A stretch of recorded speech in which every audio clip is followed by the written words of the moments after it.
Hello, welcome to Cocktails with Heather. Hello. I am Mike. I'm still and Heather. Calypso Ferguson is not with us today. Damn it, Calypso, And the goddess of the seas. yeah. So today we are going to be talking about custody battles. So what we decided on this is in our last podcast we kind of had a quip there towards the end where we started talking about how much smarter and wise I am than the rest of you and pretty much anyone in general that you can think of. And we were comparing it to the show which our family adores immensely, which is Adam Ruins Everything. Right. Not so much always for his political point of views, but just for the fact that he actually just craps on everything that people have ever held dear, and we enjoy it very, very much because he's kind of like the truth sayer for us.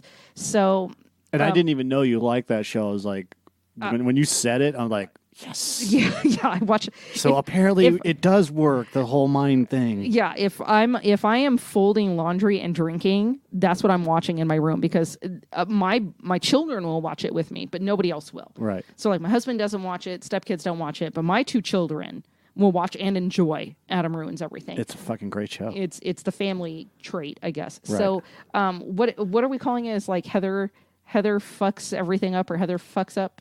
Yeah, Everything. I already forgot what we called it, and I'm going to have to listen back to it. Heather knows best. Yeah, Heather knows best. That's it. Heather knows best, or something like that. And it kind of alluded to the fact that it's kind of like the jack of all trades, master of none. Right. I think that's kind of where the two of us fall into of a category. Although I do master a few trades enough to do what I do best, but still, and that goes beyond blowjobs. So Or napping.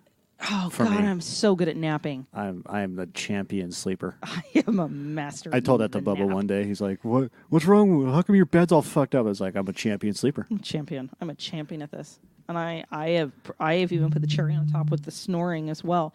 So as we started getting into this, there was a few subjects that we decided that we're going to dig into a little bit more. And one of the things that's come up recently with us that Michael and I decided we should talk about was custody battles. Right. So this is going outside of our dating sex, but it does kind of hit into relationship portion of the program. And this is where we're going to take cocktails with Heather.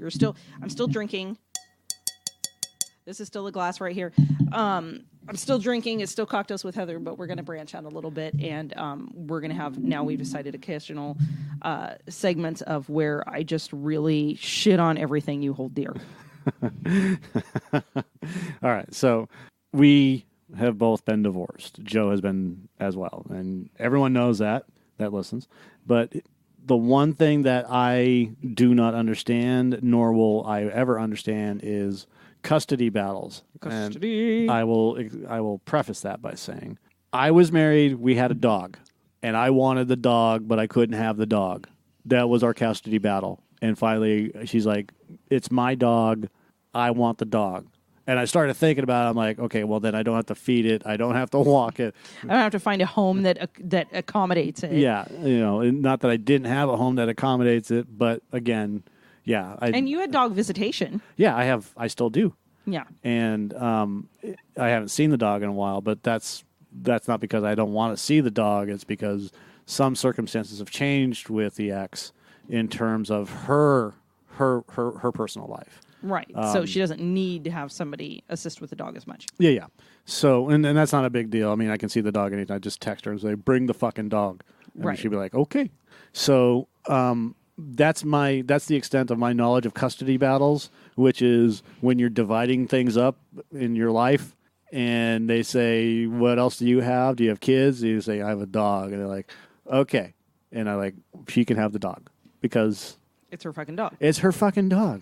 I'm not gonna argue that. But what I don't understand is how in depth it is to deal with a custody battle when you put kids in the middle of things. Not necessarily that you did, Right. but when you put kids in the middle of the situation and how detrimental that is for the kids mentally, physically, especially one that's still being programmed, as it were, because she's under the age of 7. Right. So when you had your first son, what did you go through with did you have a custody battle?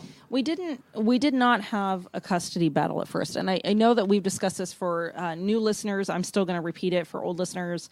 I'm sorry you have to hear this shit again, like you gave a fuck the first time probably. But when I had my first son and his father and I split, I mean, it was not necessarily the most amicable of situations. And his father retained a lot of anger for a long time on it, but we still were able to co-parent. Okay. I mean, we did pretty good comparatively to a lot of other people. Right. We didn't actually have to engage in any kind of battle until further down the road. I want to say my son was probably like 4, 5, right. maybe 5, when it got a little weird. And it had to do with some external factors in his life. It wasn't just himself. And it was becoming apparent that the household situation wasn't the best for my eldest's mental health. Right. It was very visible. Other family members were concerned. It was a problem. So when I brought that up, of course, it was met with resistance and a lot of defensiveness. And so I had to take it to the next level and actually take it to court, which I did. I ended up getting additional custody of him, but more so just to make his scenario very stable. Right. And allow his dad to finish what he needed to go through there. Right. And he did, and split with the other person, and And it didn't take long after. No. I mean, because he really, I guess, and I don't know who, but I think it was mostly on like his parents' end that they finally said, "Look, this person, you need to see what this person is doing." I wasn't there like a situation where there was a few. I mean, I'd heard from his work, I heard from his family, I heard from all kinds of stuff. But I think there was just finally a situation where he just had to face it, and they broke up, and he was still messed up for a while. But I want to say it was a period of probably like 2.5, 3 years where I retained additional custody over 50-50 of my older son. Yeah, and that just proved to be the better option all the way around. Now, here's the kicker with that. If he was looking at what was best for the kid and standing back and looking at the big picture, right, I think he would have seen that, but he didn't do that. And a lot of people, you aren't capable of doing that. It's almost like the hindsight's 20/20 type thing. You can't. It's very difficult to pull yourself out of your own situation and look at the bigger picture with stuff. Right. I've been in relationships where other people have been concerned about my relationship and the effect it had on my kid, or what have you. And the difference is, can I pull myself out of this, look at the bigger picture, and see where we're at? And if it was a no thank you, then it was a no thank you. If it was, this is working here, and here, but not here, I'm making those adjustments. That just wasn't the case with him. So that was a really tense time. We were in court. We did battle. He did have an attorney. Things weren't super nice, but we were able to text or leave voicemails or correspond on the phone mostly decently. And if I ever had to take him to task on anything, excuse me, I'd confront him. He would just hang up on me. Right. But he doesn't like confrontation. I'll just call you right back. He would just hang up on me, and I'd be like, okay, we're done with that conversation. I would wait a day and then talk to him about it again. So you can take a different route. I would take a different approach with it, and see if maybe he'd gotten over himself, which often he does. That's just his MO. Yeah. So, currently, our son's a teenager, but so we're getting pretty good at this. We got a good 14 plus years under our belt of doing this, going to a co-parenting thing. Right. We're at the end of the race here. Like, we can see the finish line now. So we're pretty copacetic when it comes to that. Right. But it was fairly intense, and that was a difficult thing for me to try and balance out what's appropriate as how much does he need his father in his life compared to how detrimental is being with his father. Right. And that was the balance. Yeah. And the father, when we're talking, the reason why we're not using any names is because, well, the shit gets tricky. Yeah, there's no point in, I'm not going to name names unless they are okay with it. But wasn't there a point where the person that he was dating, like, somebody had said something to him along the lines of she's doing something? Yeah, his brother. Yeah, Oh.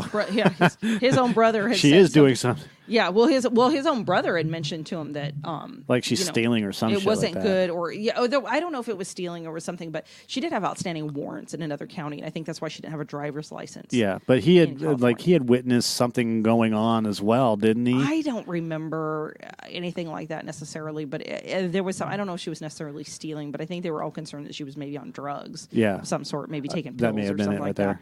I don't know if anybody actually witnessed it, so it's all hearsay. It's all hearsay, but Right. she did act a little weird. It could just been her. Yeah, I mean, I remember conversations in terms of like you need to keep your fucking eyes open because there's something weird going on. Right, and I think that he was warned many times about that. Yeah. And I think now looking back, even though he doesn't like talking about it, he realizes he was retarded. Yeah. And it happens. We all get that way. We all have, and I know we've discussed before, we all have that one person that absolutely triggers us to be the worst person that we could possibly be. Right. Absolutely. Yeah.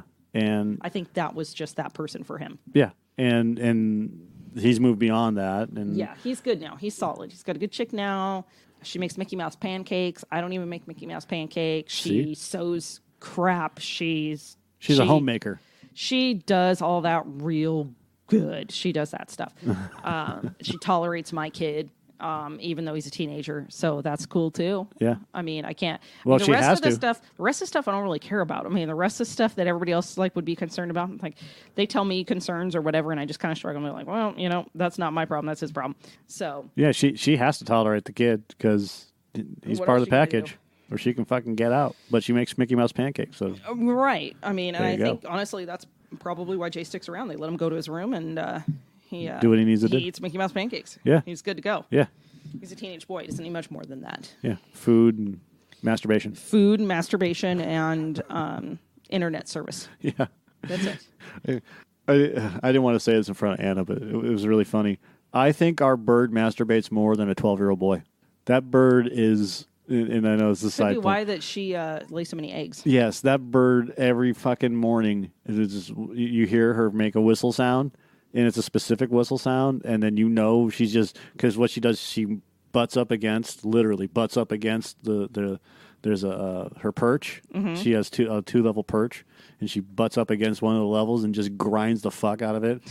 And I'm surprised there isn't sawdust on the She could ground. be very much a very obsessed bird, She is. and that's why she keeps laying eggs. Yes. That she has nobody to fertilize. She's a fucking grinder.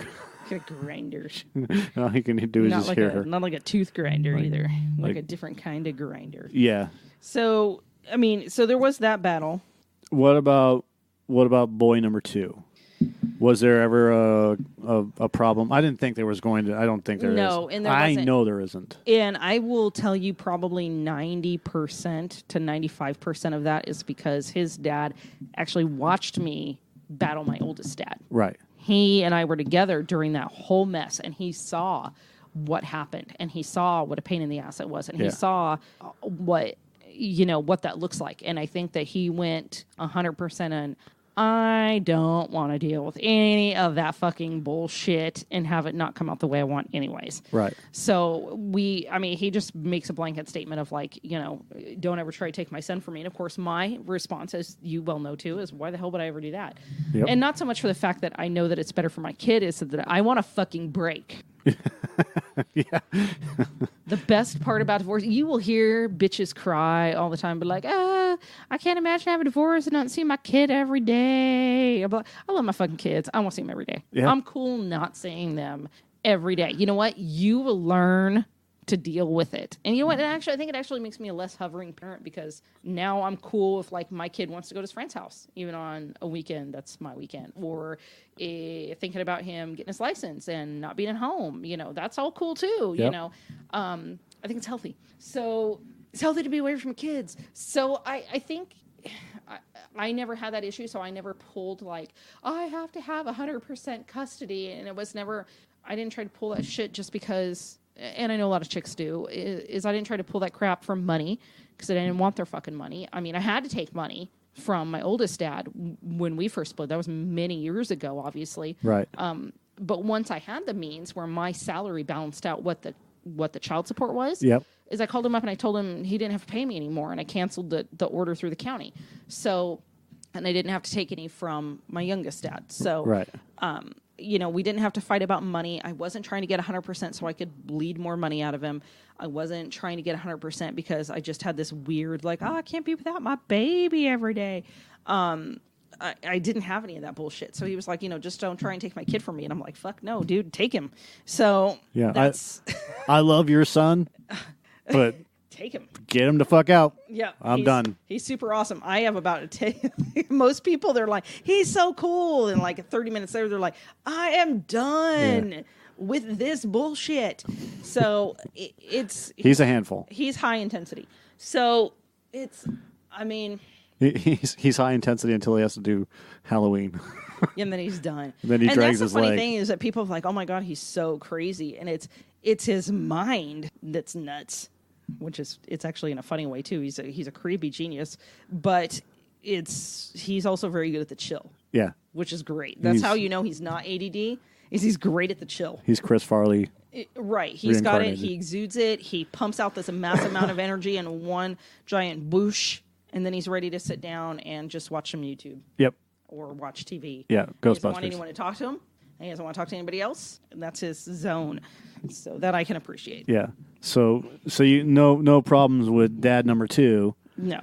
Now you're remarried. I'm remarried. And now we deal with different issues. I can't say dad number 3, but right. I mean, well, yeah, but technically, in a way, he's dealing with, and he's dealt with, from what I understand. I haven't been party to a lot of this, so he has 2 children as well, 2 different moms. For those keeping score at home, that means we have 4 children together with 4 additional co-parents. Right, we co-parent with 4 individual people from our household. It's way too much to take in. It's a lot. It's a big Thanksgiving. Yeah, I don't try to have them all together under one roof. I don't think my baby daddies would come either. I'd be like, we're all going to come together for one Thanksgiving, and both of them are just so antisocial. They'd be like, you know what? No, I'd just rather eat Denny's Thanksgiving. Thanks. I'm going out of town. I'm going out of town, but your car's in your driveway. I'm out of town. You guys fight it out. Don't call me. So, as you're standing in the window, I'm out of town. Brought turkey. Get the fuck away from my door. So, we have this. Nobody home. No, nobody's here. Hello? No, he's not here. Hey, Mrs. Heather's not here. Not here. No, Windex. So he had, from what I understand, pretty significant custody battles with his son's mom, so his oldest mom. Right. And they did that for years. I mean, I think pretty much since the kid calved out of her, I think they've had custody battles. They were never married, and he was either out of the country serving or employed by the military. And then there was a very minimal time they actually lived together, and it was pretty short-lived. And I think they pretty much custody battled from 2 different states. So which is great. I mean, I don't even know how you do that shit. And then battled it out even more once he moved back to California. So they just kept this going. And it's only been very recently that something just clicked. I mean, it literally, like, one day I'm reading the worst, most vile text messages from the baby mama. And 2 days later, she's fine. I don't know what happened. But I'm not going to question it. I'm just going to go with a hammer. I'm going to go with it. Yeah. I'm like, dope. Thank you for getting on board. Like, this is what we've been trying to do. And before. maybe that's the problem, is that she didn't know what was going on with Ryan and you. I mean, no, because she did this before. I mean, it was before I was ever around. Right. And that may have been part of it too. Maybe, but I mean, I think even after she was cool with me, they still had some battles, but it just progressively got better and better and better. And right.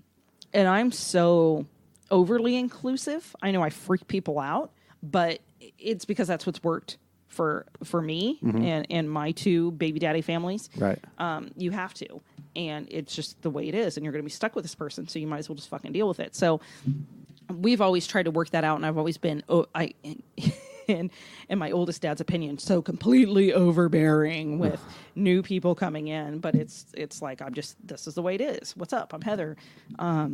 I waltz in, I steal a Pepsi from the fridge and sit down and make you talk to me while I wait for my kid. Right. That's what's going to happen. I'm not going to wait in the car. It's hot outside. I'm coming in. So I don't want to wait in the car. I don't There's wanna wait nothing on the radio. it's boring out there. I don't want to listen to. I don't I want to listen had to to fucking. pee. I've been on the road for an hour. I'm coming inside. I'm using your bathroom. I don't want to listen to shitty morning zoo. I don't want to come inside. Let me in. It's cold outside. Bring them in. Warm them up. Yeah. So I mean, It's a wolf. it's Yeah. overly so inclusive in it, and I think now she's finally just kind of with the program, and she's getting the whole co-parenting thing a little bit more. I mean, I think, and this leads us kind of into the other one, is I think what people don't understand about co-parenting is everybody has this idea of how they want their kid raised and what their kid's going to be exposed to and what their kid's going to do. Right. And I think the custody battles come from obviously a lot of resentment, a lot of rage, and a lot of control. Yep. It's all these things that are issues. And I, as everyone knows, or pretty much you'd figure, is a control freak. Like, I want things a certain way. And I think I used to be a lot more when I was younger, and I've just gotten old. But it is a control freak situation. I do have a lot of control issues, but I also get that there's a lot of things out of my control. And I'm comfortable with those as long as my kid is safe. So as long as the kid's safe, I'm good. Kid's safe, I'm good. Right.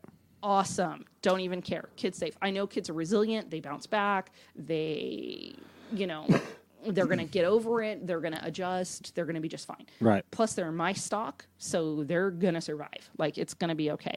So I think that has a lot to do with it. So I think a lot of people go into it as a co-parenting situation, and I think the fight stem from either they're trying to get back at the other person because they're still mad, they're trying to get money, or they're pissed that they can't fucking control the situation. Whatever happens in that other household, they can't control. Pisses them off that they can't control this weird environment they think their kid's going to grow up in. Like, they don't see nudie pictures from their friends. Like, they don't go to school and hear bad words or find out, that Donald Trump maybe isn't that bad. All these things that happen to your kid, and they're just so pissed about what goes on in the other house.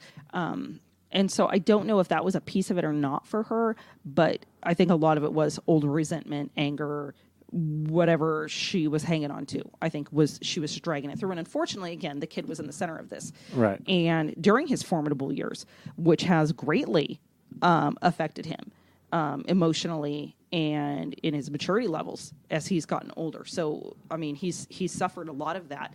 And it wasn't just on his mom's part either. I mean, I know from personal experience, his dad has that too. Right. And I think he drug a lot of that through it too. Do I think that he drug her through extra shit because he just didn't know? Yeah, I look back at some stuff, and one of the famous ones that I loved is he said one of his complaints was, she's not letting me talk on the phone with him, and it's my phone time. Like, I have court-ordered talking on the phone time, or whatever the fuck they call it, with my kid. I got FaceTime. X time to X time. And it was, I think, even before FaceTime, it's from X time to X time, and, he's not on the phone with me, and she's interrupting. And so I had to go back for some reason. I don't even remember why, and I had to unearth. I think they were going back to court again, or some mediation or something, and I had to cough up all this information for him, and I was doing it, I don't know, motherfucking in my spare time. Like, I got shitloads of it. Right. Digging through all this old emails and bullshit, finding information to, like, piece history together to make a timeline. And so I'm trying to do this, and I come across an email, and he's emailing her, and he's bitching her out, and because it's my husband, he can't just get mad at somebody. He's got to, like, unearth every, like, fucking foul word and, put down that he can muster from the bottom of his gut to throw at them. Like, that's going to make a difference. And she responded with, like, what do you want him to do? He's 4. He can't sit on the phone. And I looked at that and I was like, fuck yeah, man. Like, I remember my boys. Like, you think they still won't fucking talk on the phone. He's 4 years old. He wants to watch. And they're like 15.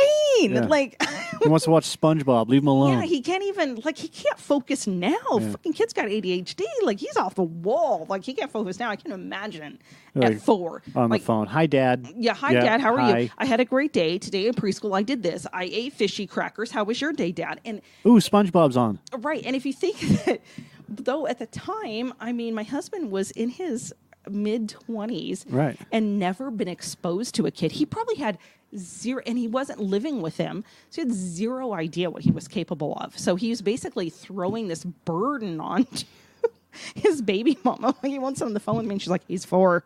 He's not going to have a conversation on the phone. He's not going to stay on the phone for 30 minutes. Like, I don't know what you want me to do here. Like, Right. what do you want me to do? And that court order 30-minute phone thing is fucking stupid for a 14-year-old anyways. I mean, I don't What- want to stay on the phone with somebody for 30 minutes. what I don't have to. adult would think that that's a good fucking idea? None. Nobody wants to talk to the you state. that long time. The state. The state thinks it's a good idea. Right. The state who's like, I have to have contact with my kid. And like, well, you can have phone conversations. There are legitimate reasons. There are a lot of people that keep that person from talking to their kids. They don't answer the phone. Right. They don't let them talk. They interrupt the conversation. I mean, all those things do happen 100%. But from what I can tell, she was just living her life and trying to get a 4-year-old to talk on the phone. Right. And he was being ridiculous. So I think another part of the difference is also there's me in the background. When he says something, I go, what the fuck do you expect? Because I'm so great at being tactful. Yes. You know, when it comes to stuff like that, and it just so brutally honest and reality based that it's like, let's really look at this and what are you fucking expecting from this? Yeah. And no, you can't have XX. You have to compromise. You know, what is reasonable? What's reasonable for the kid? What's reasonable for this? And I think all those invented the perfect storm while she became cool to deal with. So I'm going to ride this till the fucking wheels fall off until she like meets another dude that fucking hates us and all of a sudden she hates us or something. Like, I don't know. And I doubt that will happen. Who fucking I mean, knows, she man? won't. People are weird. Well, yeah, true, but she's I've seen some shit. she's already been through this with you guys, you know, the love-hate thing, and then now she's okay with you guys, and that's a bridge you don't want to burn, especially like I could say this cuz I'm looking on, you know, the outside in.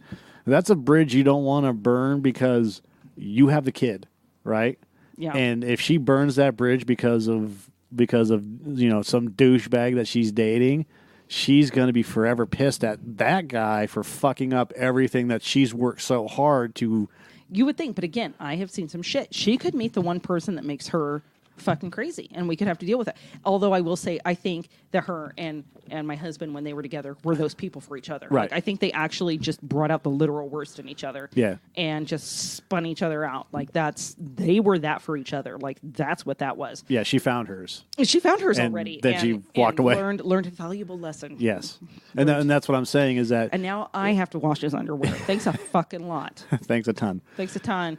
But like I'm saying is that, you know, if there's anybody else that comes into that picture and is like him, Mm-hmm.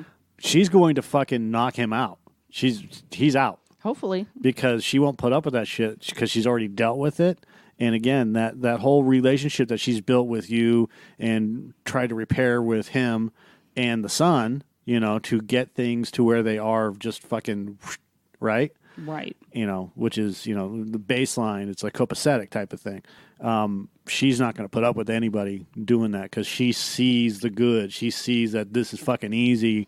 I don't have to fight anymore. You know, maybe onesie twosie type things. Yeah, but shit's taken care of. I can actually have a conversation. right, I can go to their house without having to fear to go to their house. And Yeah, and now get like 'em. she finally caught the hen. It took a couple years, but like I used to invite her over for stuff or invite her in, and she'd always be like no. And then now, like I was doing dishes one day, and all of a sudden I hear the door, and it's my stepson, and his mom's right behind him, and I'm just like, "What's up?" You know, house is now she won't shithole or fucking whatever. go She away. comes in and throws some shit on the counter and starts talking to me about whatever was going on that day and what the kid needed to do the next day or whatever. And I mean, can I use your bathroom? I'm like, yeah, well, it's dirty. You know, go use mine. So I send her to the master bathroom because nobody wants to go into the dirty poo bathroom. right. Nobody wants to go into the public toilet. And that's essentially what my hall bathroom is the public toilet. Yeah. Yeah. It's like, it is like the rest stop, Yeah. if you will. And it doesn't matter how many times I clean it. If I walk away and come back, there's piss on the seat. As long as there's no needles. As long as it's not Walmart Not bathroom. that I found. No, Ryan usually disposes of all of his needles That's good. in the kitchen trash can. Oh, that's good. Where it's perfectly acceptable. Right. Yeah, absolutely. And those are actually just from test IVs. Those actually aren't from intravenous drug he use. needs. He should be getting a needle. Needle. Kit. Needle. What do they call it? The needle disposal thing. Yeah. And while what we're I doing need this, to by do. the way, I'm also occasionally checking election results in case knowing what I'm doing. I know this is not going to air for a couple of weeks, but just so you guys know, we're recording this on Election Day, and I'm following that. So I'm not. I know you're not. That's a whole different podcast. It's a whole nother Michael and Heather shit on it. I follow it again. In my business and what I do and some of the things that I follow actually have to deal with more local measures where your vote actually does count. I'm not trying to say that your vote actually counts on stuff that's been bought and paid for years. What I'm saying is that locally I want to know whether or not school bonds pass, tax measures pass, and mostly I want to make sure that we're making strides towards abolishing daylight savings time. Yeah, I want to know if that one passes. That's the one I'm looking for. I do know that the GOP has kept the Senate majority, and Democrats take the House control in divided midterm. So we're just going to fight again for another few years. Yeah. Okay, cool. Dianne Feinstein won, and she should be in jail. Great. Gavin Newsom is the next governor. Fuck me. Well, we knew that was going to happen. So whatever. I just don't even like that guy. And it's not even a Democrat or a Republican thing. The guy just looks really weaselly. Like, he looks very weaselly. And one of my bosses actually said he looks like an arrogant, entitled ass. And that's the way he talks and his mannerisms. And I think that's why I don't like him. Yeah, this is the guy that... He could want to give me $1 million and a pony, and I'd be like, I still want to punch you in your face hole. Well, here's the thing. Gavin Newsom was a mayor of San Francisco. Where is San Francisco now? It's really bad. Yeah. It's bad. It's bad. I was just down there. It smells. Everything smells. I was down there. I was down there over the summer. I was just down there like a few weeks ago. Yeah. So it fucking smells. And if you go down to Market Street, it is nothing but homeless people, camped outside. Yes. Next to the needle truck. Oh, I didn't know there was a needle truck. Yeah, there's a needle. There's a health. I missed out. A health and needle truck. They actually have a truck there for people that want to take showers and stuff like that, and that's fine. I'm good with that. You know, whatever they're going to do to help people clean needles, fine. I'm good with that. It's not a big deal. My problem is that they are letting people shit and piss on the streets, and they're not doing anything to help these people. Giving them a shower truck. You know, giving them fucking free needles, that's not helping them. Putting them into a shelter and helping the ones that want to get a job and giving them at least some place to sleep and maybe some fucking food, that's helping them.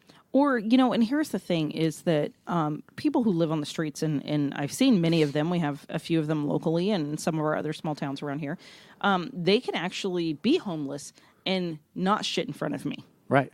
Whereas in San Francisco, I've been shit in front of more than I care to recount. Yeah. And just happen upon them. Or somebody just drops trout right there and just starts shitting on the street. While I'm waiting for a light to change. So, and as often as I actually go into San Francisco, it's amazing that I've been shit in front of that often. So I'm wondering, like, if I actually lived there and worked there and, like, did what they all do and, like, power walked my 8 blocks fucking uphill and through whatever in the rain to get to my job, how many people would I see shit on an average week? How many did you see the first time? 2. 80,000. You didn't even do any math. You're just like 80,000. Just 80,000 fucking shits. That's what you're going to see. Yes. And that's, I think, what I take away from it is, like, you can be a homeless person and not shit in the streets. So what's stopping people from shitting in the streets? Oh, they're probably concerned that our local police will be like, you just shit in the street. Like, I can just bust you on, like, 5 offenses right here. Throw them in the back of the car and take them to jail. Right. I don't think that's happening. It's not. They don't fear street shitting. It's not what they're trying to do. And it's funny because South Park actually did an episode on this. Yes. They're trying to push the homeless out and move them towards us. And it's a reality that's happening. We are north of San Francisco, by the way. Yeah. We are northeast area of San Francisco. But if you localize it to just Sacramento, they are pushing all the homeless. They are literally putting homeless people on buses and busing them to my town, our town, right?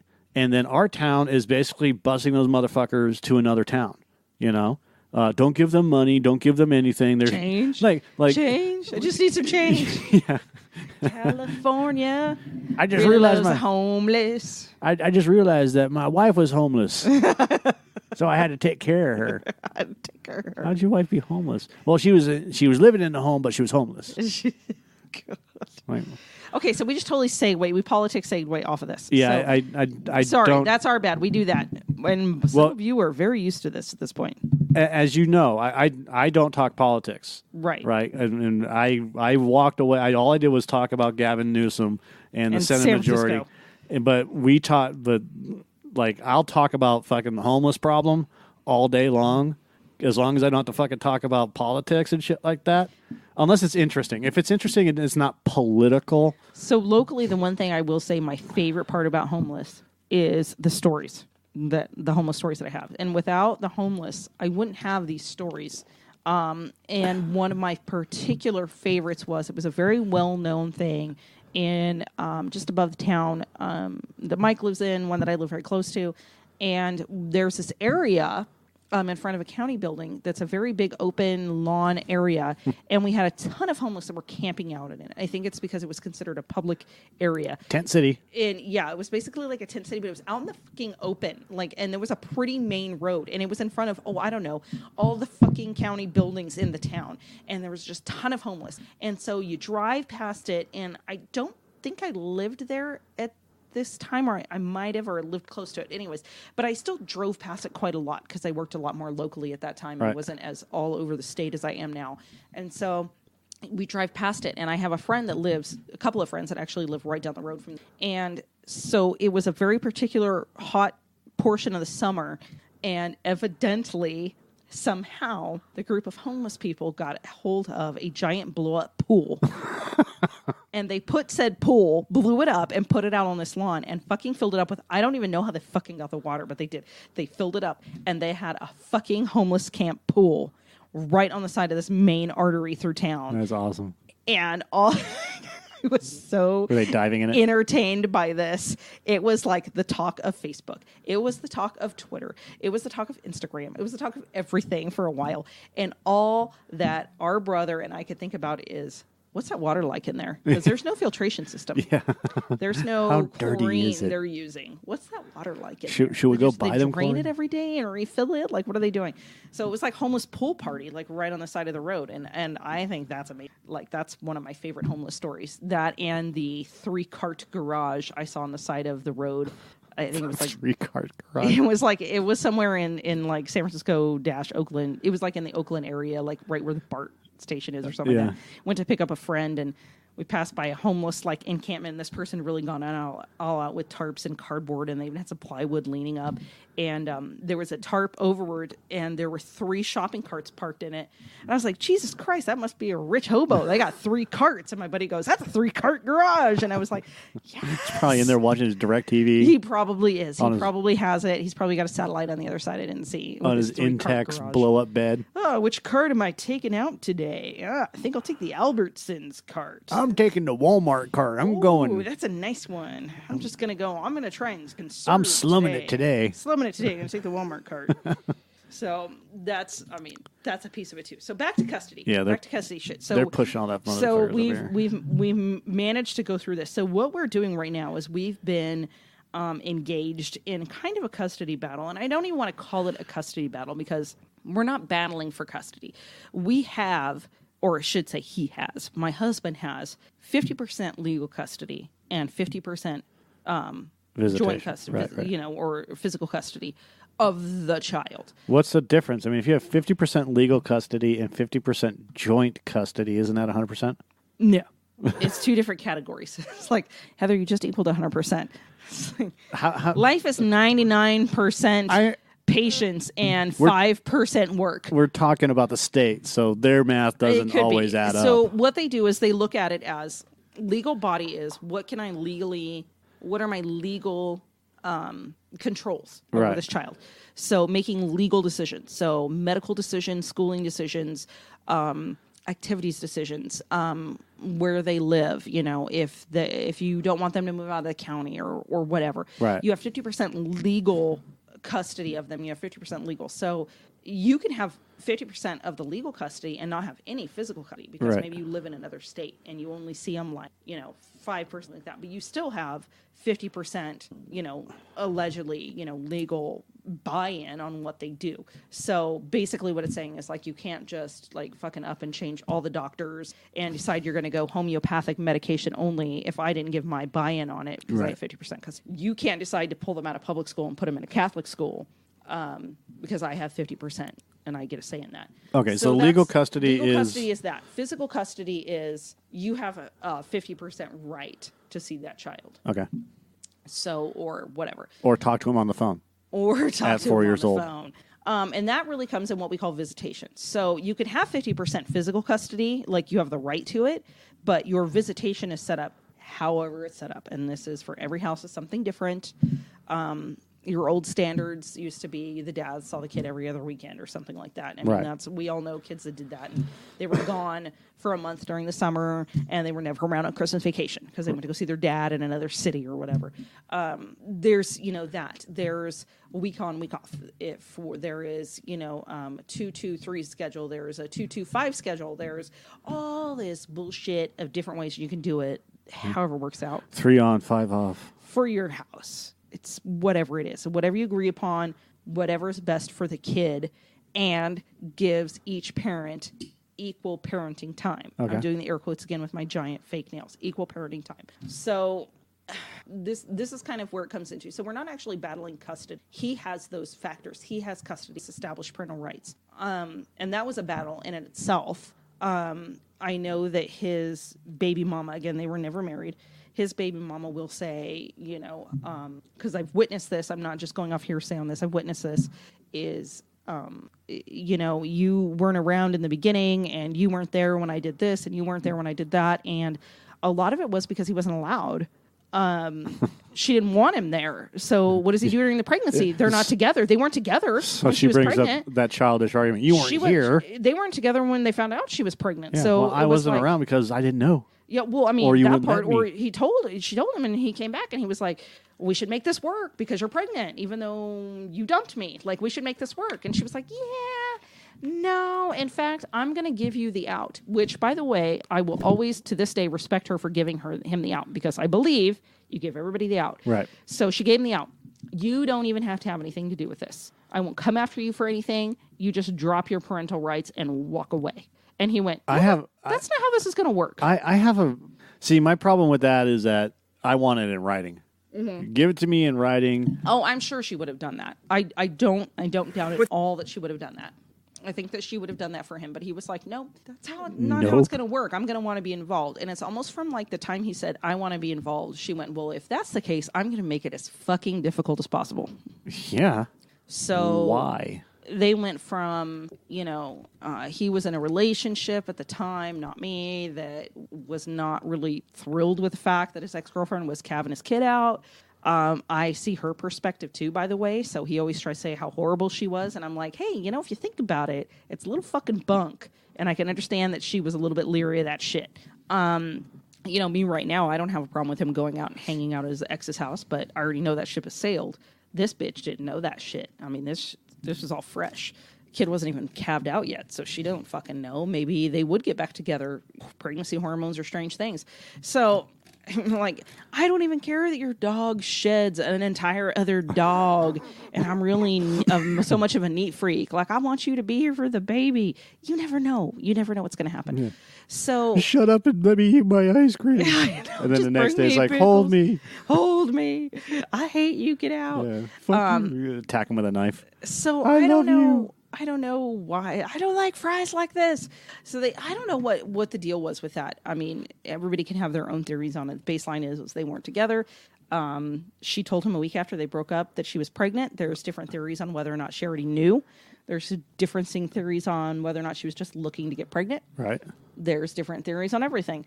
I 100% can see where maybe after living with him for a while, and then maybe she did find out she was pregnant, was, oh shit, I don't want to be stuck with this guy for the rest of my life. He literally never picks anything up. Maybe that's what she saw, and she was like, fucking had enough. This is bad. This is going to be worse when I have a kid. I get it. And packed his shit and was like, get the fuck out. And then was like, you don't even have to have anything to do with the kid. But it was basically a fight on that. So they did establish that he was the dad. Great. He had to fight for visitation. Uh-huh. He had to fight for overnights. He had to fight for every single hour that he's had with this kid. I've seen the correspondence. I've seen the paperwork. He had to fight tooth and nail to get. And now she comes back with, where were you when I had to work graveyard shifts and stuff? And he's like, you wouldn't let me have overnights. I couldn't. You never called and said you had a problem covering her at nighttime. I would have figured it out. And he, as we've discussed, is a first responder. and has been his entire career to one extent or another. So he has always worked no less than 12-hour shifts. Ugh. So he has worked 12 hours a day to 48 hours How the fuck? straight. How the fuck does anybody do that? They I mean, do. I don't dude, know. I could. I have a done it. hard enough fucking time getting through. You know what? I can do it if it's a job that I love. I do it a lot. I do 12-hour. I want to say 12-hour days are not that big. I did a 12-hour day on Monday. So I started answering emails at 7 a.m. and was in the car, and I got home at about 7:30 p.m. Right. So, I mean, 12-hour days I get. The 48-hour shifts are rough for him. Not really for anybody else. But it's not like he had a regular job either where he could be like, yeah, I'll pick her up at 4. He's never had that. Right. So their visitation schedule at best was essentially built around the fact that he worked 12-hour days these days. So it wasn't feasible for him to have his daughter. So he had her all of his days off. Okay. So either he was working or he had his daughter. No in between. And it just worked out that those how the days were. He agreed just so he could get the parenting time and the overnights. It wasn't the best workout. It wasn't exactly 50%, but he just took it and he ran with it because he was like, this is better than fighting over getting my kid overnight. So this was actually not too long ago that they came to a lot of those conclusions. Now he's got a different job and his schedule's changed. Again, his schedule has changed, but it's changed so that he actually works 48 hours straight. Right. Like, there is no, I can go pick her up, or she's got a fever, I can go over here, or hey, I can go have lunch with her or dinner with her. It's 48 hours straight. We don't see him. Okay. So when it comes to that, he said, hey, I've got this new schedule. He warned her way in advance when he applied for the job. He talked to her about it. He said, if it's going to be a problem changing visitation, I won't take it. I'll just continue to be on unemployment. And she said, nope, it's fine. He went forward with the job. He warned her of schedules. As soon as he got information on his schedule, he gave it to her and said, here's what I'm proposing for a schedule. And she said, no. So this is not unheard of because when he changed jobs from the first one, when they agreed on, he's changed jobs a couple of times. Not necessarily working full time, but he has changed jobs. So first he was unemployed, not a big deal. Right. Then he had another job and he worked part-time and he only took shifts that worked around his kid's schedule, which wasn't much. Fine. He worked around it. Next job he had conflicts with his daughter's schedule. I want to say it was like once every other week. He tried to co-parent and work those schedules out with her mom. She basically said, no, it stays the way it is. We looked at it and said, it's possible you're not going to be here very long, so let's just see what happens. Let's give it some time, and we'll just bite the bullet and deal with it. So I punted. I've been the care. I've been the default care for actually both of them. When neither one of them could have her, I've been the one that's taking care of her. Okay. So I guess I'm Mary Poppins, if you will. So I've kind of been the one doing this. And when, when he took this newer job on and it was a 48-hour schedule, we immediately, after we found out that she was in no way going to work with us, we had to file paperwork to go to court. Okay. Because it's got to get done. So that's what we've done. And now we are at a point where we're coming up on the hearing and we are looking at, her still essentially fighting this and utilizing her daughter as the excuse. And what we're looking at is, let's just say the schedule stays as it is. And I mean, the fact of the matter is we can't have her if he's not home. I'm not home when he's not home. I construct it that way. I can't take his daughter to school. I can't take his daughter to drop-offs and still take my kids to where they need to go if I have my children. Right. So there is no answer to that. Sure. But her mother also does not want to take her on extra days either. Her mother has basically said, that's your day. I'm not dealing with her and you figure it out. So that's what we're dealing with, and this is why we've had to file for custody, and this is why we're going through this custody battle. Now, if she were to have her way, let's just say, judge is like, you know what, I side with mom, no questions asked, schedule stays as it is, mom's not going to pick up any extra slack if dad is at work. Then her father will see her probably average about 3 days a month. I don't understand Most any months. of that Some months shit. more. How does it get to the point where, hey, I need time or whatever. Let's just pretend that. This day I can't do it. And she's like, well, tough shit. It's your fucking day. That's actually literally what she does. No one's going to be home. So, well, that's not my problem. That's what she does. Yeah. But if Straight she, up, that's but not my problem. what's going to happen if she drops the kid off and no one's home? That's child abandonment.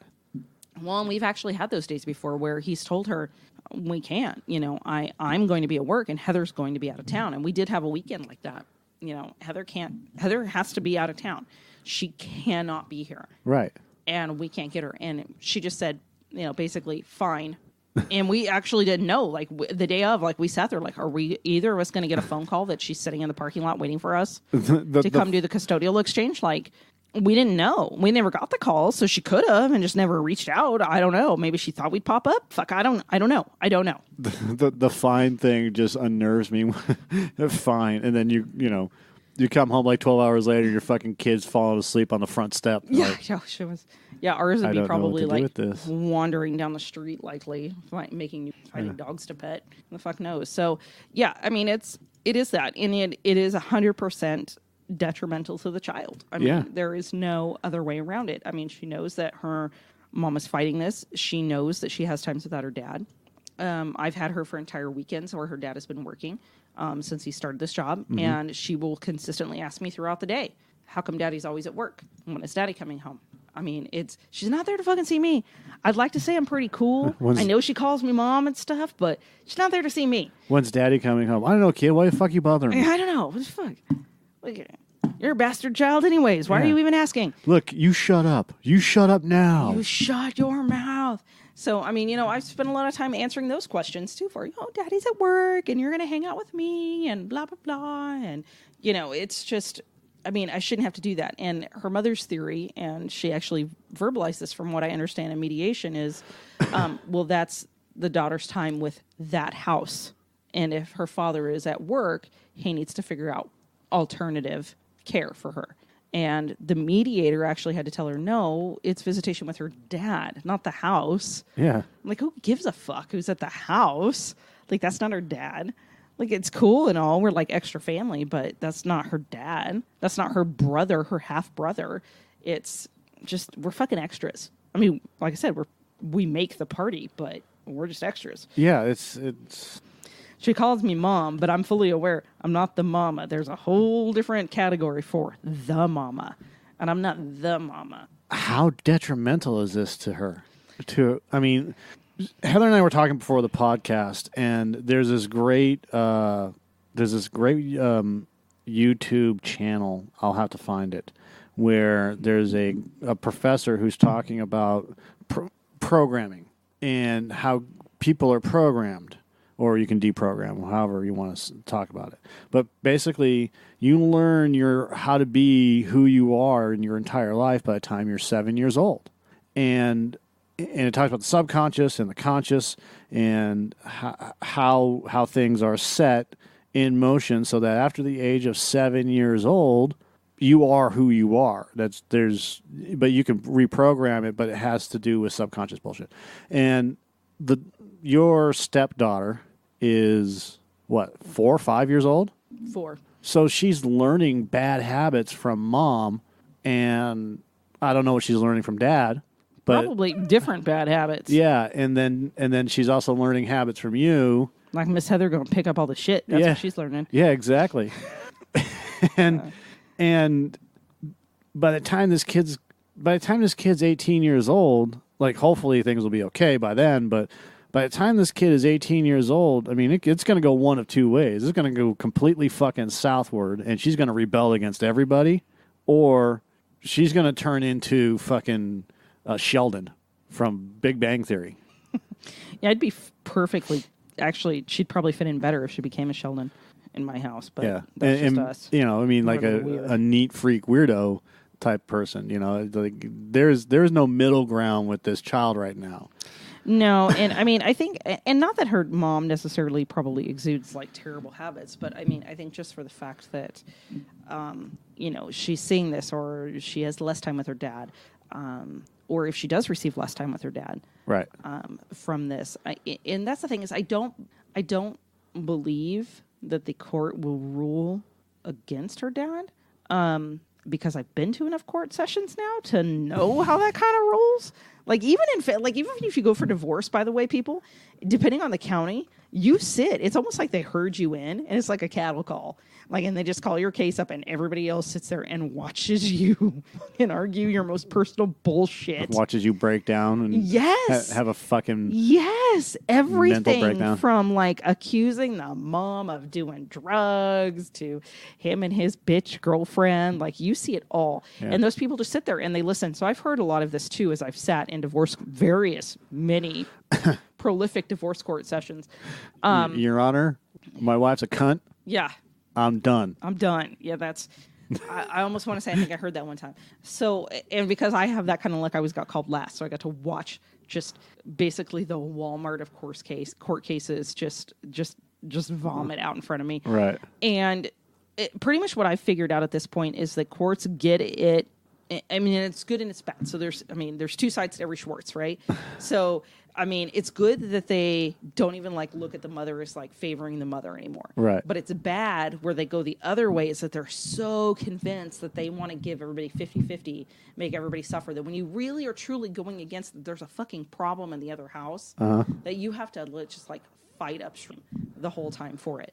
So to me, it is, if her mom's going into it really thinking that she's going to be able to waltz in and say, that schedule just doesn't work for me, and I don't have any other options. And no, I'm just my answer is no. Right. Like, I think he should be denied his petition because no Right. is No. that doesn't work. Like, all the courts go out of their way to give each parent 50% to make it so maybe you're not the victorious one, but you're not the spurned one. Like, everybody gets crapped on equally when you go into custody or divorce court. Right. So everybody gets shit on. Just pick how you want to be shit on, and just go with that. Just, in fact, raise your hand and tell the judge. Make it easy and be like, you know what? I really need this, but if you want to shit on me here. Right. See what happens. Maybe they'll go for it.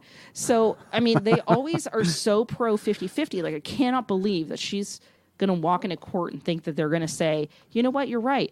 Her dad should just totally fuck off when he's at work for 48 hours Yeah. and not see his kid. And you're right. She shouldn't have that because you think it's going to be a problem for her. Like, you're right. I'm going to go against this mediator's report, and you should totally keep the schedule just the way it is, Yeah. and everybody else be damned. Yeah, it's not a big deal. We'll make sure that when he's not at work, because he was hired specifically because they wanted him there.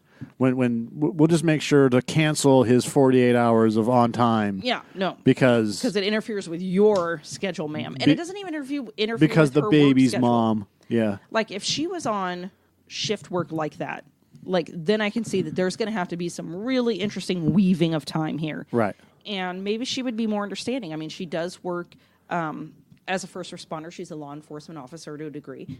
And so she gets it. She works around people like that. I don't understand why she doesn't understand it. But she doesn't work shift work. Because she doesn't care. And she doesn't work 12 hours. Well, yeah, but She works she Monday through Thursday, sometimes Monday through Friday. And she works at a time where she can get off work normally. So she has banker hours. she has banker's hours, basically, as a law enforcement officer. And I don't understand why she doesn't get Because it doesn't work that way with everybody. It's not feasible for her. She doesn't understand outside of her own bubble.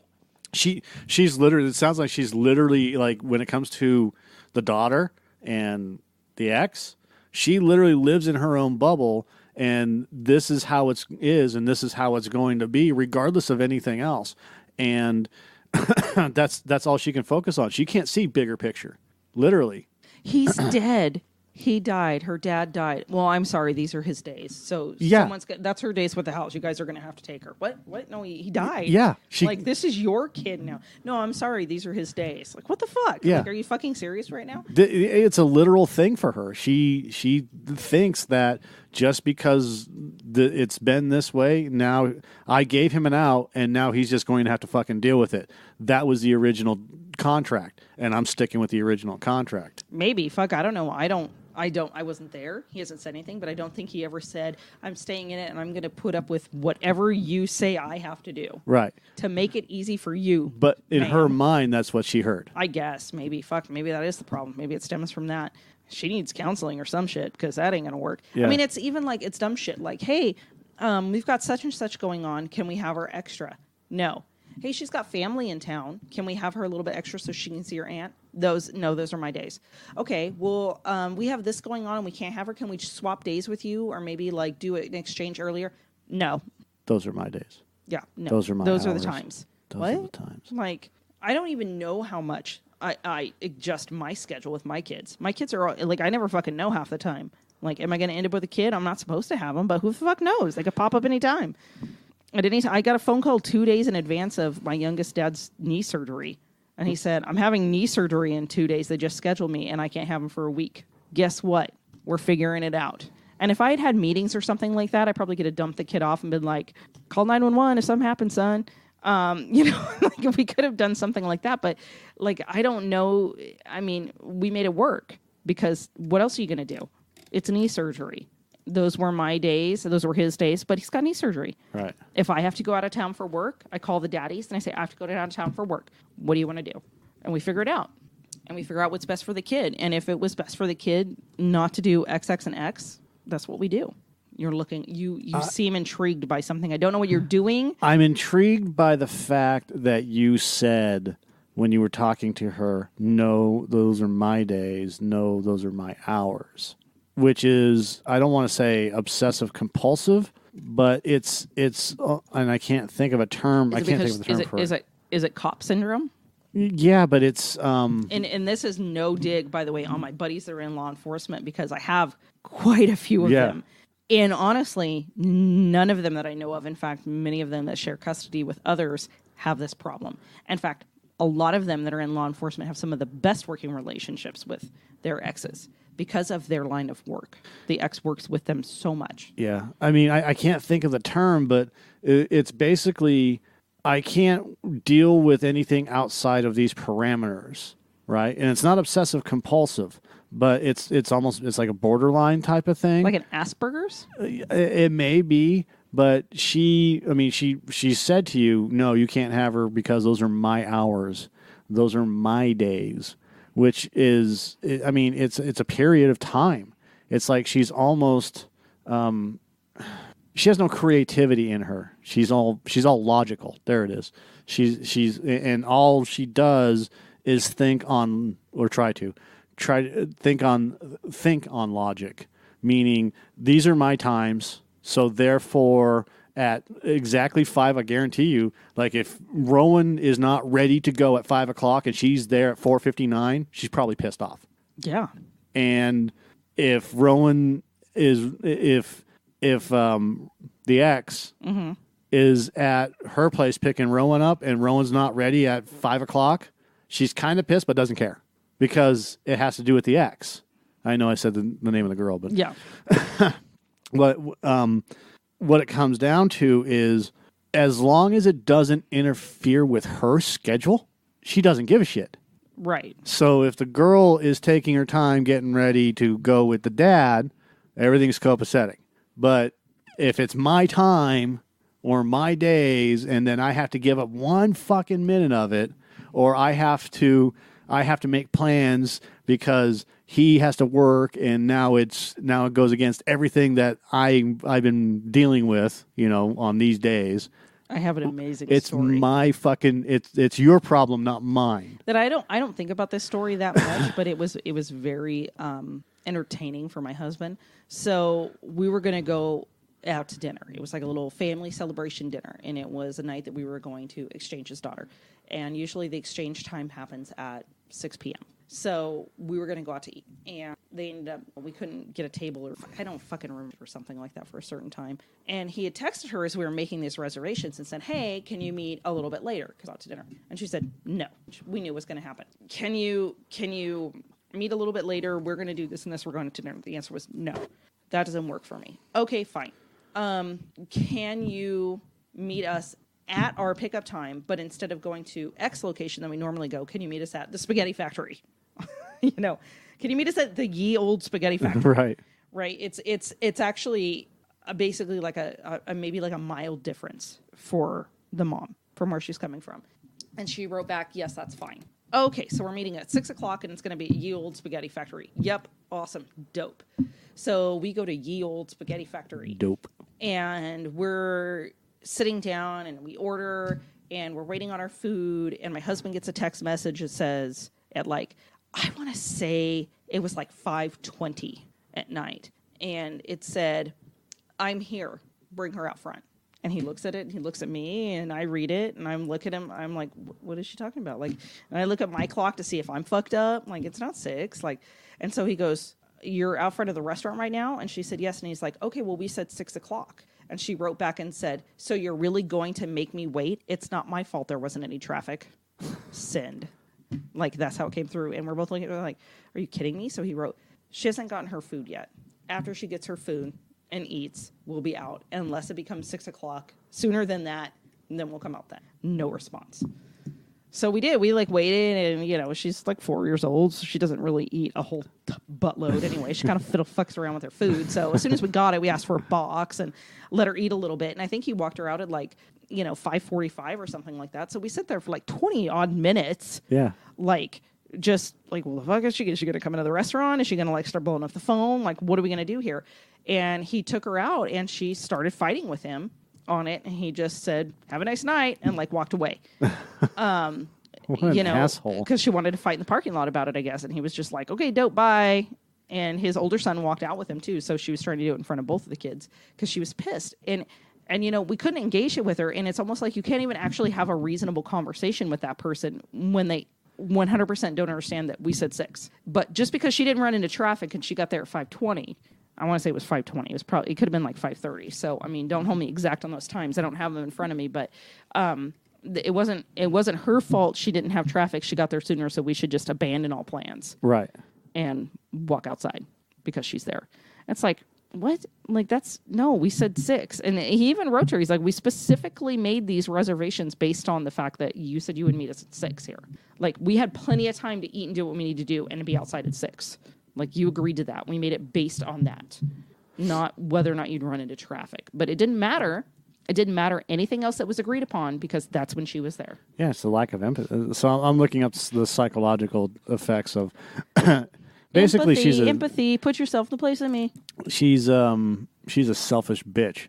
Well, I mean, we can throw that around casually, but I mean, are you like diagnosing this, or is it like okay? So you're scrolling through selfish on. The lack of empathy has been seen as one of the roots of selfishness, succeeding as far as cold manipulation of the psychopath, not necessarily her. Psychopath seems bad. I mean, like honestly, I aside from that stuff, like I got along okay with her. Like, I could have a decent conversation with her. Like, she got humor, like that kind of stuff. It was just when it came to, or if it was a day that she had the child and we went, "Hey, if you're going to be around, I can pick her up whenever if it's easier for you." And she'd be like, "Okay, can you meet at 4 instead of 6? Yeah, I can do that." There were a couple of those, but it was never like, "Hey, can you meet earlier and take her off our hands?" Right. It's almost like she didn't even want her extra now. Right. Which is so weird because she fought so hard for my husband not to see the child at all.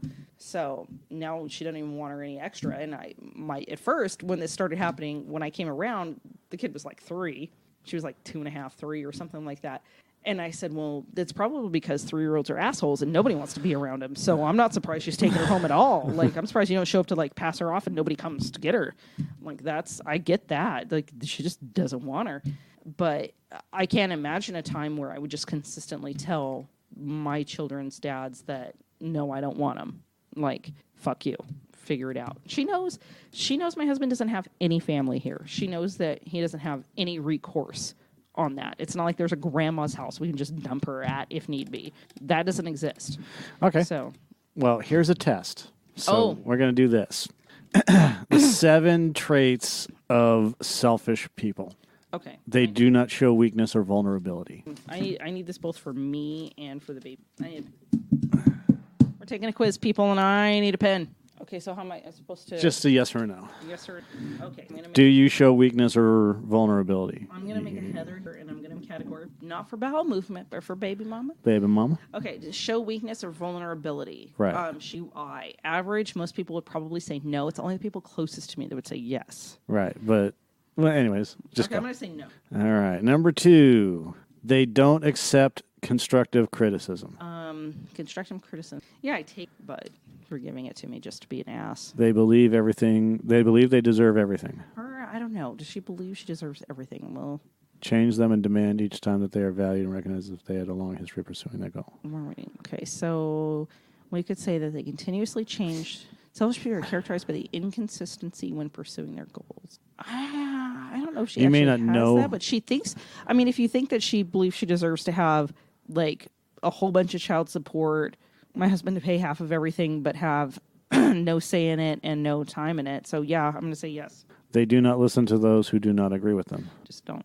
Yeah, I'm the same way. Don't drown it in. They criticize others behind their backs. I try not to, but I do. I criticize people no matter what. Front of their back of the backs. Round. Look, if I know you, I'll criticize you in front of your face. I mean, most of the time when I gonna criticize people behind their backs, it's because they're just not available right for me to criticize to their but face. I'll do it to your face. Yeah, So. absolutely.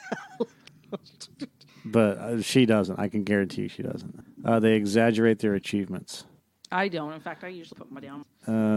I usually lessen my shit. I have an ego about that stuff. So. 9 times out of 10, when you guys hear me talk big shit, it's because I'm being sarcastic. Yeah, they are scared of taking risks. Except for the golden pussy, that's actually true. Yes. They're scared of taking risks. Panic, terror. Selfish people don't consider failure because they never expose themselves to it. I don't know about her. I'm scared. I figure no matter how I end up, I'm good. Look at the fucking family you're in. Right. Yeah. It's gotta. There you go. We take a lot of fucking risks. All right. Like that's legit. So that's the seven deadly traits of selfish people. So she meets all of them except for like the ones I don't know about. Like, right. I don't know about her taking risks. I don't know. Well, she's a cop. Well, I mean, she's in law enforcement. I can't say she's a cop. But law enforcement... They take risks. They have to take risks. Law enforcement's selfish. They're all selfish pricks.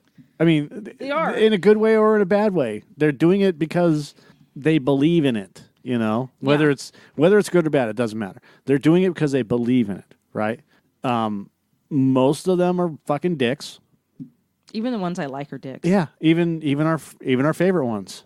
Yeah. And they're that way on purpose because they have to be closed off. So every one of those guys, well, most of those guys, I would say good fucking 87%, which is a made up number, but still a good 87% of law enforcement officers are selfish pricks because they have to be. They have to be. They have to I mean, be. look what they have to fucking deal with. Yeah, that's true. I mean, I get that, yes, but I know so many of them that actually co-parent well and yeah, but that's because they get it. Other relationships well. She doesn't get it. I mean, I'm talking about... I'm guessing that her current marriage... I mean, she's married. She's gotten married over the last year. I think she's just been married like a year or something like that. Right. So she's married. So, I mean, obviously there's some sort of compromising, dealing with relationship. Maybe he's a submissive. And I don't see that. I don't see that with him. Oh, you met the significant other? I have met him. I have. Is he like? We have exchanged words. Is he like your husband? My current husband? Yes. No. Okay. No, you can tell he's very type A. Okay, very rigid, very exact. Okay. He's an engineer. He looks like he could be an engineer. Does he wear he's a cop too. A button-up shirt with cut-off sleeves? No, but he probably could. He's actually in law enforcement too. But if I just saw him on the street and you told me that guy's an engineer, I'd be like, yeah. Marine. Oh, I don't know if he was a Marine. He kind of looks too pussy to be a Marine. But he does shave his head. Either that or he's super bald. But he didn't grow a goatee. He didn't learn the shave your head and grow a badass goatee. Yeah, a lot of... I just have to fix mine. Shave your head, grow a badass goatee. Now you don't look like a pussy. Nah, I got this going on. I know. We both know a lot of military Marines and stuff like that. Yes. Most of those guys are fucking knuckleheads. They're not straight-laced, stand up straight, unless they're, Yeah, no, and like I've got a couple. Yes, sir. No, sir. Yes, sir. Yeah, I've got a couple favorite Marines, and they're some of my favorite people, man. They're hilarious. They are like I said. I'm saying knuckleheads in a good way. Like a family friend of ours that went to high school with my sister-in-law. Yeah, he's a complete fucking knucklehead, and I love him to death. I haven't seen him. I haven't talked to him in ages, but. And most of the other cats that I know of, even Army, most of the military guys are all fucking great. But it was like, you have those real fucking stringent, rigid motherfuckers that you got to toe the line or get the fuck out. And my a good friend's father was like that. And maybe he's one of those. Like, I don't know. I actually haven't dug too deep into it. I'm guessing he was in the service at some point. Is he true alpha or trying to be alpha? My vibe impression from him is he's trying to be alpha. Okay. He looks like the type of dude that people probably picked on a lot. Right. I'm just guessing. Yeah. That's and I think now he's in a position to exude authority, and he's trying really hard to do that. I don't know what their home life's like. Like, I've actually thought about that. Like, after I really had interactions with him, I'm like, I wonder what that house is like. What are their arguments like at home? It's like all they do is have missionary sex and Maybe and drink fucking spritzers. spritzers, lots of spritzers. Bartles and So James. many spritzers. Like, I don't know. We'll leave And I'm the over light here on. lighting up sugar cubes over absinthe. Like, I don't know what that's like in that house. Yeah. But Oh, I'm sure if you talk to the husband, your husband, yeah, he'll let you in on what she's like, and then you'll be like, okay, now I totally get it. Get it. And I'm telling you, like, everything is like she has no fucking creativity. So, like, And sex I is don't just feel like- missionary. I feel like I'm not a creative person, but I guess I am. I just am a bad artist, maybe. I feel like I'm the person that's like very logic and rigid, and when I guess when I run into people that are very much like that, I'm like, oh shit, I'm not that bad. Yeah, no, I mean, I logic and rigid like in some things, but I could give a shit less when I'm doing other things. You know, like when it comes, like when we're doing this, like, and Joe's across from me, and if he's not doing it the way I want it to be done, I get fucking pissed. Like, you're doing all the same shit that Joe does, and it's not annoying me at all.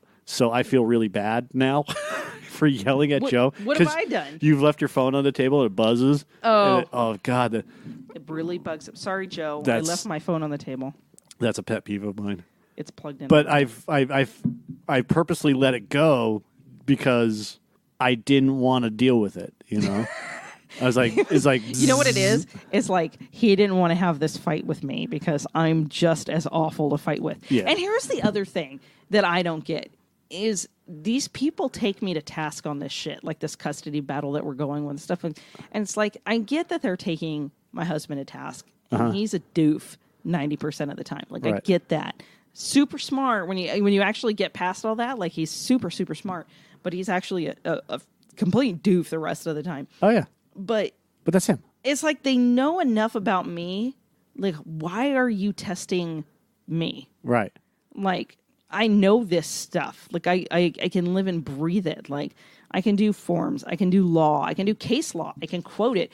I know how long you have to file your responses. Like, I have all this information. Like, I could fight it. I could do all that. So why are you taking me to task on this? It's been doing this for years. Because partially you're a female.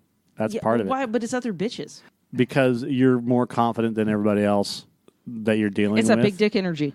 Big dick energy, which we didn't get to talk about. We didn't get to talk about that. We're going to have to do that in another one. But big dick energy. By the way, which Mike says is a bunch of crap. It is. It's garbage. Loud and boisterous energy emitted by someone who has a colossal dick and doesn't have to tell anyone about it. That's me. That's not what big dick energy is, but That's me. that's exuding confidence. It's about not just having a big dick. It's that confidence level. Yeah. They call I don't big need a dick big energy. dick because. And I Pete, actually don't have a Pete dick. Davidson does not have big dick energy. I don't agree with that. I don't think he has. Because she fucking walked away from that guy. Yeah. And- well, maybe he's just that fucked up that like she finally had to be like, the dick's not worth it. Well, they're both fucked up. But here, look. The cut is this about circumcision? No, I was going to look up Pete Davidson. It's about circumcision. The cut. That's Jesus. I like how he's looking up Pete Davidson and it comes up with PetSmart. Yeah, PetSmart. Now here's Pete Davidson. He's Okay, kind of scrawny. You know, it's always the wiry ones that have the big dicks. and then there's his hair, and then there's He's- his hair okay, again. I'm just gonna That's say him this right normal, right? I'm just going to say this out loud right now. Pete Davidson is ugly as fuck. He's a fucking tool. Look at his hair. Like, come on. If you're not even see, that's Look at his good. mouth. That's what gets me. Yeah, he's got a giant fish mouth. fucking Steven Tyler mouth. He does have Steven Tyler mouth. But if you without look, the lips. if you look at the okay, so we're looking at a picture of him wearing a suit. Okay. Looks nice. He's a good looking guy, and then he looks like Eminem. Yeah. like- and now he looks like a dyke. Yeah, In this picture over here. yeah, and then now he's got gray hair. Hey. Not And- that there's anything wrong with that. Well, no, that's fake gray hair. Yeah. And then he's got his. This guy is all over the place. So, he ain't got no big dick energy. You want to know who got big dick energy? Eminem, Eminem does have big Kenan Thompson. Kenan Thompson energy. He does. No, he doesn't. Yeah. He looks like the kind of guy, like, this, what he exudes. Now, I do not know the man personally. Let's just say that right there. I don't hang out with Kenan. Kenan Thompson is not my hangout guy. I just get the vision that he'd be the kind of guy that, like, came in his pants if you rubbed up against him enough. Probably, but he's still got big dick energy. He's just a guy. He's like he doesn't care about how goofy he is or anything else like that. He's having a good fucking time. You Right, know? But that isn't necessarily big. Like, Chris Farley didn't have big dick energy. Yeah, he did. No, he didn't. Yeah. He didn't get the ladies. He got... Oh fuck, yes, he did. He got a lot Have of you hookers and seen stuff. Have you seen the documentary? Yeah, Have you seen the documentary about him that his brother did? I think so. Yeah. Tell me he didn't. That dude has so much fucking big dick energy. And he would just go on stage and fucking tear it up and then It doesn't mean you get laid. Big dick energy. No, doesn't mean I'm you not get that's laid. not what I'm talking about. You got to look up women big dick energy. Woman big dick energy or women. No, I think I 9 got times out of 10 it's going to come up. Look up images. this is going to be fucking bunch of women with big dick. No, it's not going to come. Why are we getting still fucking looking at Ariana Grande and Pete Because Davidson? they think he looks like a lesbian. Yeah, see, you brought up lesbian, now fucked up everything. An incomplete list of women who possess. I'm really screwing with my FBI agent. What is big dick energy? So my group of alphas and I were talking about this because we're always trying to figure out, like, what's the difference with us and other people, like how people treat us and how we do stuff and how we boss shit up and why us. Like, one looks like he could be a model. Like, we're down with that. Like, the other one, I mean, the rest of us just came from, like, and we all came from, like, massive white trash roots and stuff like that. And we're like, we just don't get it. And so when I heard this big dick energy thing, I'm like, I think that's what it is. Like, it's big dick energy. It's because almost like you don't have to prove yourself type thing. So we kind of, like, tapped into this. Of course, I sent something out about big dick energy, and one of them sent back a picture to us of him sitting on the toilet and said he's got big shit energy, which is not what I meant. That It's sounds like not what I Mark. meant. I don't think Princess Diana had big dick energy. That's on the list. It- Pink, I think, might have big dick energy. She does. Sandra Bullock, right here. Sandra Bullock. In fact, most of the Ocean's 8 cast, in my opinion.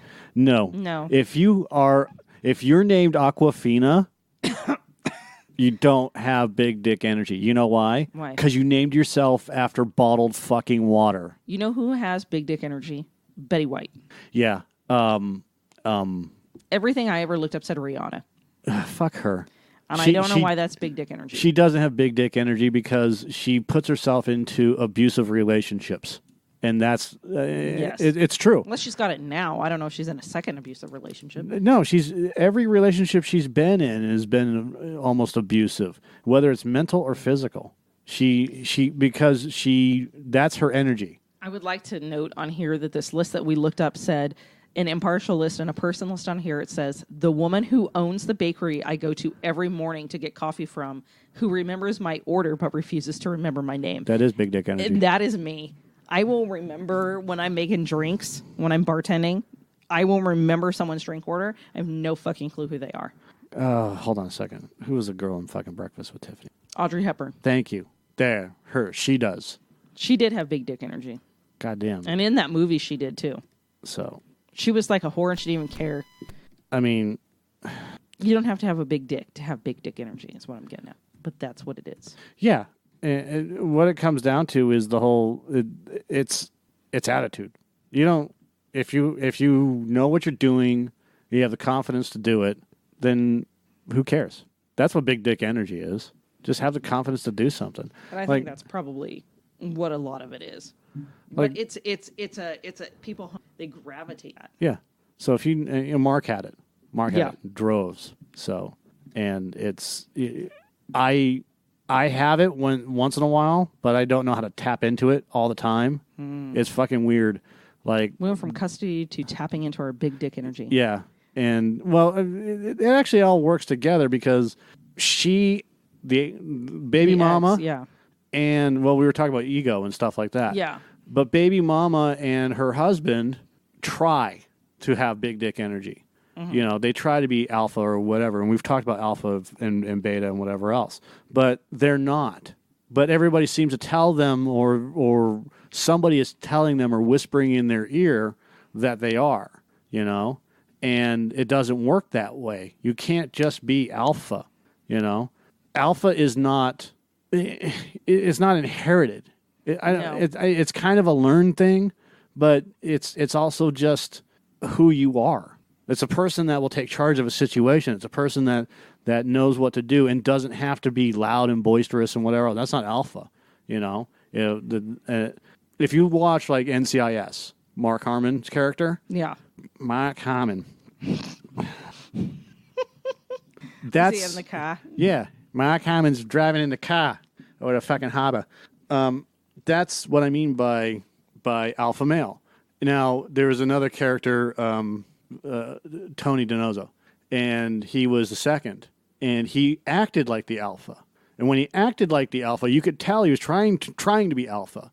And then when he was being himself, like his number 2 from Austin Powers played his dad, it was fucking great. But so when Tony is being himself and dealing with real situations and whatever, that's when the alpha came out, and he's no longer pretending, and people are listening to him and pulling with him. And that's the difference between real alpha and fake alpha. The people that are loud and want to be and are trying to show off, fuck them, you know?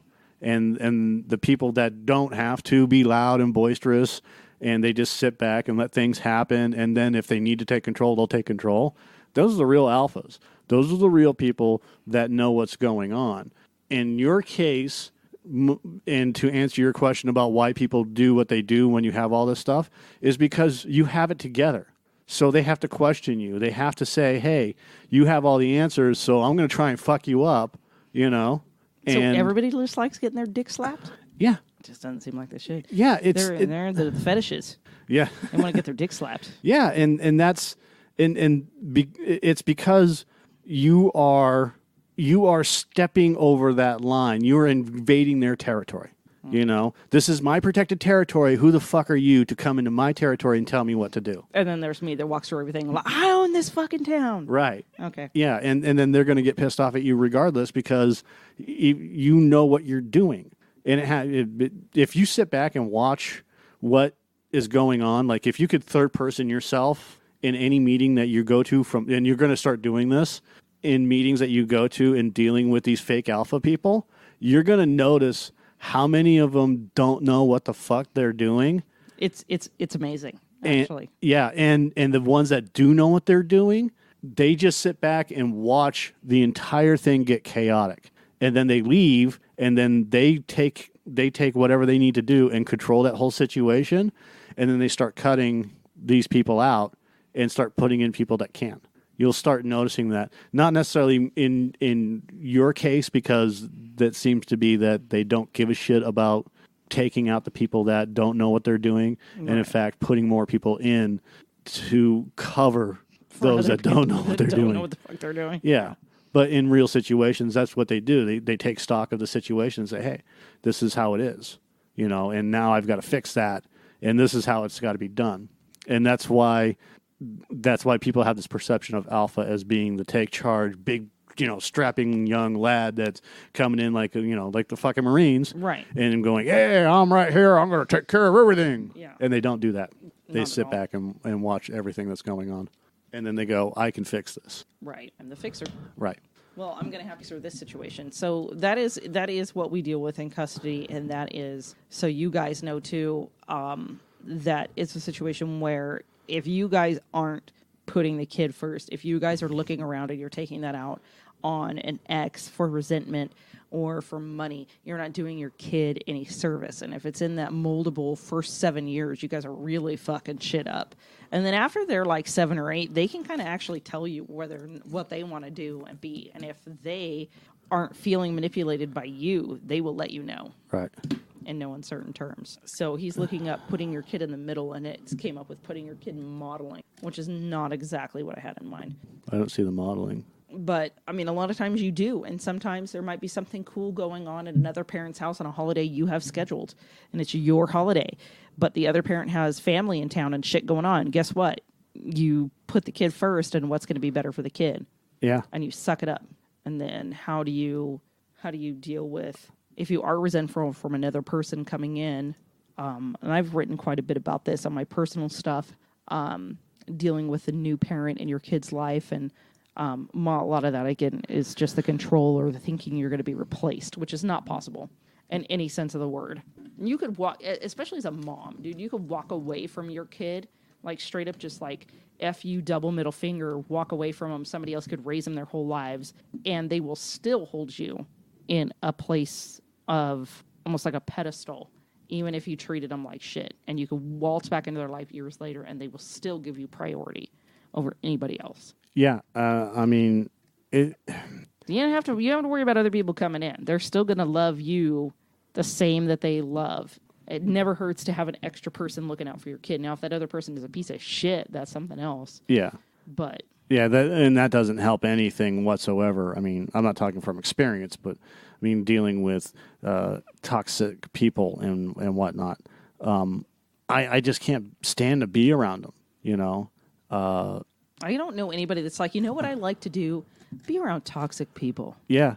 But You know what I enjoy? Toxic people. but we inadvertently surround ourselves with those toxic people, and we have to recognize that situation, and do our best to Rid ourselves of walk away from a situation if we have to, and you know it's happened with me. It's happened with people that I know. You know, I mean, personally, it happened to me with a friend, and I accept that. I accept it because maybe I was being toxic, and that's fine. You know, maybe I didn't recognize what was going on. I always wonder to how many people am I toxic? Yeah, and It's possible. I don't have to be an actual toxic person to be toxic to someone else. yeah, and it may have been, you know, with the events of everything that was been going on this year and whatnot, and I just didn't recognize shit that's going on.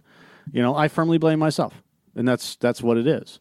And once you've accepted that type of thing, you're like, okay, I can deal with this, you know, and move forward with whatever you're going on, and you still keep yourself away from that situation, because no matter what you say, what you do, it's never going to fix that situation, you know, and that's that. But if you recognize that maybe you were the one that was being the problem, it's easier to start fucking dealing with that shit. Right. And in this situation that you're dealing with, the baby's mama seems to be severely toxic, dealing with the baby's daddy. Right. You know, that relationship is toxic. For some Their reason. the relationship outside of it with, you know, her and her new husband, you don't know. I don't know. And hopefully it's not. I mean, the girl and, you know, the kid, you would absolutely know if that situation were toxic, because she would come home and say something, and it'd be completely off the charts of stuff that she would be saying. Yeah, I hope. Because they're so observant. They're sponges. They really are. And she would And come kids home. know. Kids know if you're not happy. Kids know if you're fighting. Kids know if you're faking. Kids know all of that. I mean, they pick up on it so quick. So to say that, you know, you're staying together for the kids, or, you know, you're talking shit about your ex and you figure that your kid won't notice it, or you're treating your ex like shit, or you're battling with your ex, your kids figure all that And the out. kids will fucking repeat it too. Yeah, they will. Like, you're never going to believe what I heard. Dad called mom a cunt. Yeah. I don't know what that is. They totally will. And it's so hard because, like, we try to have conversations and we have to be so careful how we talk about it and what we say, and that we don't say it in front of the kids, and which means that we basically have no time to talk about this shit because we always have a fucking child next to us. Right. So unless it's the teenager who already has, like, his own formed opinions about this child's mother, He's a good judge of character, so. well, it depends on which one you're talking about. If it's the yours eldest. or the other one. The eldest child. And he's a very protective person anyways, especially of little kids. And so, Right. stuff will happen and she'll come to our house and she's got poison oak, which to me, I grew up and I ended up with a buttload of poison oak. So to me, I'm just like, okay, I'm used to poison oak. Yeah.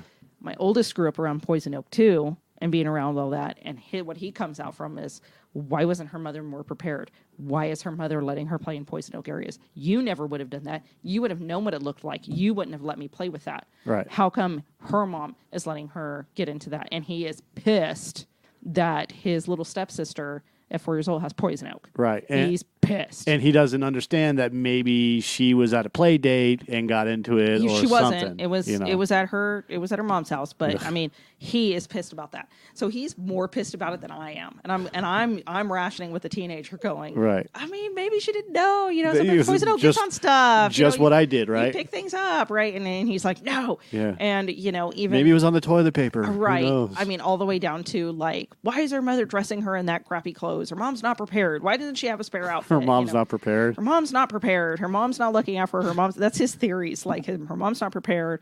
Her mom's not looking out for her. Her mom's not paying attention. He's got all these theories in his head, of why, it's just not good. And he may be right. He might be right. I mean, he's known to be right, oddly enough. But yeah, he gets super pissed about it. It's funny. And I'm the one going, no, it's okay. Yeah. You don't know what happened. It's cute. I'm trying to defend It's the cutie mom. how defensive he gets. I'm trying to defend the mom, because Oh, you're so adorable you've getting angry. ended up with weird shit too, son. You just don't remember it. Like, I'm a bad mom too. Yeah. You got the gout. What? You don't remember that? You don't remember when you got the gout? Yeah, you got the gout now. You don't remember when I used to lock you outside in the dark and the cold to punish you? No, what? No, of course I never did that. You don't remember 30 days in the hole? You don't remember 30 days in the hole? You don't remember when I gave you that bag of snakes to play with? There's just all those sorts of things that happen. So, I mean, I think at this point, like you said, I think it's the toxic relationship with that. I don't know what the connection is with it, but people are going to do this. They are going to fight it. So if you're listening to this and you have questions on that, again, this is me shitting on your dreams too. So if you have a question and you want to know what you think a court's going to do, I'll be happy to shit on everything for you. Yeah, we'll answer those questions. Well, she'll answer those questions. I'll just provide the bullshit backup observations for that. I'll provide the nonsensical bullshit. Right. So what the fuck is he talking about? He doesn't know anything. When you guys listen to this stuff and you just think all we do is like online date and like bone people all the time, like just know we fight the other shit too. And I've seen more than my fair share of custody crap and divorce crap. So, yeah, it's been interesting. So if you're a person out there and you're thinking you're gonna get 100% of what you want, just let me fuck your world up and let you know that ain't gonna fucking happen. You're gonna have to share. Yeah. There you go. Get used to it. Mm-hmm. Right. Boom. I'm out of weird Mic anecdotes. Drop. There we go. Mic drop. That's all I got. Let's fucking close this up. Let's do this. I'm getting tired. I gotta take a piss. All right. That's all I got. All right. So we can't do cocktails out because we don't have Joe here. So fuck off. All right. Fuck off then.